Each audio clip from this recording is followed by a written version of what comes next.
وبه نستعين والصلاة والسلام على نبينا محمد وعلى آله وصحبه ومن تبعهم بإحسان إلى يوم الدين أما بعد.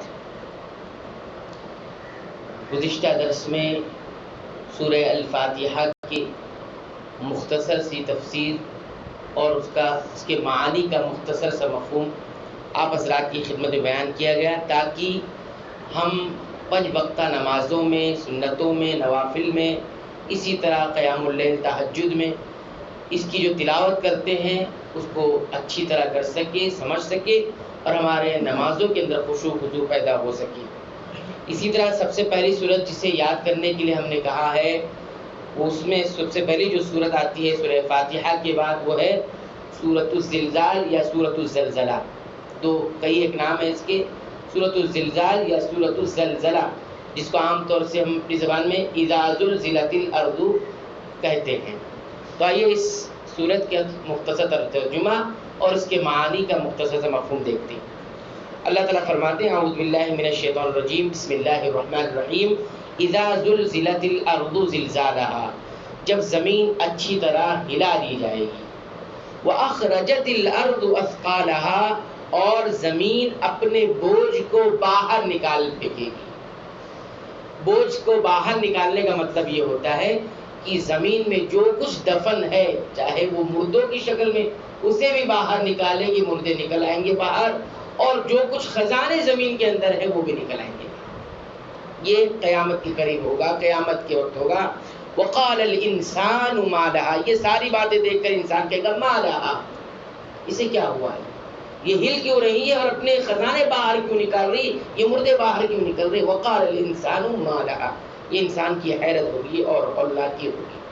یومئذ، اس دن ہوگا کیا، تحدث اخبارها، زمین اپنی خبریں بیان کرے گی.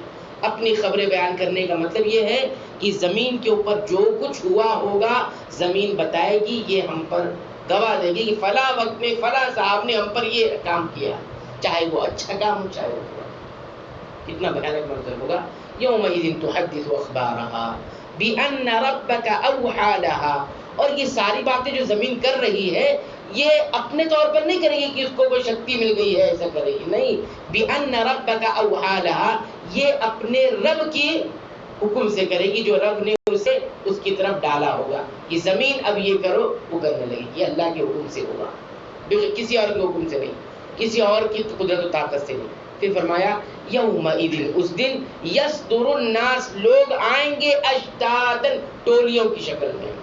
لیروا اعمالهم، اور یہ زمین یہ سب کیوں کرے گی، تاکہ انسانوں کو ان کے اعمال دکھائے جائیں، جو کچھ تم نے کیا یہ ہے سامنے.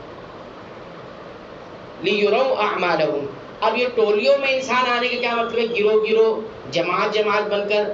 مطلب یہ ہے کہ جو لوگ وہاں سے نکل کر، زمینوں سے نکل کر جب یہ میدان حشر کی طرف چلیں گے تو یہ ٹولی کی شکل میں ہوں گے. ٹولی مطلب کچھ بے خوف ہو کر جا رہے ہوں گے، کچھ خوف زدہ ہو کر جا رہے ہوں گے، کچھ کے چہرے سیاہ ہوں گے، کچھ کے چہرے سفید ہوں گے. جن کے چہرے سیاہ ہیں وہ جہنمی ہیں، جس کے چہرے سفید ہیں وہ جنتی ہے. جو خوف کے مارے جا رہے ہیں ان کے وہ اپنے اعمال کے بارے میں جو ہے جو کچھ انہوں نے کیا ہے گناہ نافرمانیاں، اس حساب سے یہ ٹولیاں ہوں گی الگ الگ. کیسی کیفیت ہوگی وہ اللہ ہی بہتر جانتے ہیں، لیکن پہلے تفسیر نے یہ بات کہی کہ ٹولیوں کا مطلب یہ نہیں کہ کوئی جماعت بنا لیا ہے، دنیا میں جماعت بنا کر رہ رہا ہے تو وہ جماعت بنا کر وہاں پہ بھی نکل کے جائے گا، ایسا نہیں ہے. اس کے بعد فرمایا فَمَن يَعْمَلْ مِثْقَالَ ذَرَّةٍ خَيْرًا يَرَهُ، بس جس نے رائی کے دانے کے برابر یا چوٹی کے برابر کوئی عمل کیا ہوگا خیر بہتر، یرہ اسے بھی دیکھے گا یہ میں نے کیا ہے. وَمَن يَعْمَلْ مِثْقَالَ ذَرَّةٍ، اور جس کسی نے بھی رائی کے دانے کے برابر یا چوٹی کے برابر کوئی عمل کیا ہو شر برا، یرہ اسے دیکھ لے گا. دیکھنے کا مطلب یہ ہے کہ بھلائی دیکھے گا تو خوش ہوگا اور برائی دیکھے گا تو غمگین ہوگا. تو یہ دیکھا آپ نے. اور یہاں پر یہ پتہ چلتا ہے رب العالمین کتنا قدرت والا ہے، کتنی طاقت والا ہے، اس کا نظام کتنا مضبوط اور اسٹرانگ ہے کہ ہم دیکھ رہے ہیں کہ ہر شخص کا رائی کے دانے کے برابر جو سب سے کم ایک مقدار ہے وہ بھی سامنے ہوگا. سوچئے ہر ایک انسان کا ہم 2 آدمی کو بھی لا کے کھڑا کریں اور اس کے بایو ڈیٹا نکالیں اور اس کی ہسٹری نکالیں تو ہم سنبھال نہیں سکتے. ایک آدمی کی بھی ہسٹری نہیں سنبھال سکتے, ایک آدمی کی بھی ہسٹری سنبھال نہیں سکتے, سامنے سب کچھ لا نہیں سکتے. لیکن یہاں فَمَن يَعْمَلْ, من مطلب جو کوئی بھی, اور مثقال ذرہ, رائی کے دانے کے برابر بھی, نیتیں بھی سامنے ہوں گی, اعمال بھی سامنے ہوں گے, اچھے بھلے سب سامنے ہوں گے.